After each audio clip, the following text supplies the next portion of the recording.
ಯಾರು ನಮಸ್ಕಾರ.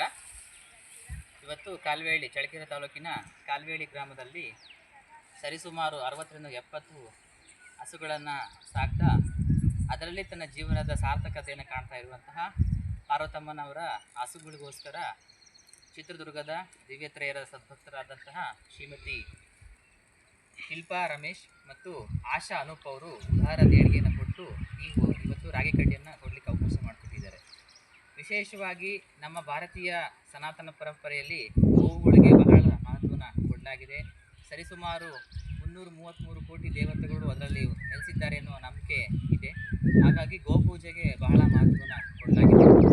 ಪ್ರವೇಶ ಮಾಡಿ ಫಸ್ಟು ಹಸುವಿನ ಪ್ರವೇಶವನ್ನು ಮನೆಯಲ್ಲಿ ಮಾಡಿಸ್ತಾರೆ.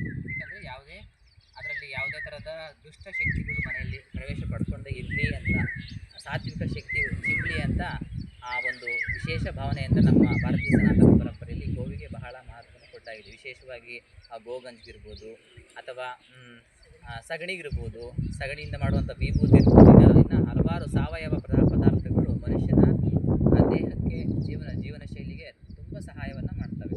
ಹಾಗಾಗಿ ಅಂತಹ ದೇಶಿ ತಳಿಗಳನ್ನು ಉಳಿಸಿ ಬೆಳೆಸುವ ನಿಟ್ಟಿನಲ್ಲಿ ಕಾಲ್ವೇಳಿಯ ಪಾರ್ವತಮ್ಮನವರ ಪಾತ್ರ ಬಹಳ ಮಹತ್ವದಂತ ಹೇಳ್ಬೋದು.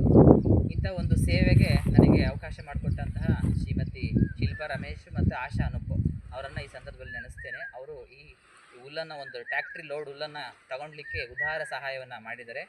ಇವತ್ತು ಅವರ ಪಾರ್ವತಮ್ಮ ಸಮ್ಮುಖದಲ್ಲಿ ಅವರ ತಂಗಿಯಾದಂತಹ ಮಹೇಶ್ವರಿ ಮತ್ತು ಆಶಾ ಜ್ಯೋತಿಯವರು ಇದ್ದಾರೆ ಮತ್ತು ದೊಡ್ಡಿಗೆ ನಮ್ಮೆಲ್ಲ ಸದ್ಭಕ್ತರು ಇದ್ದಾರೆ.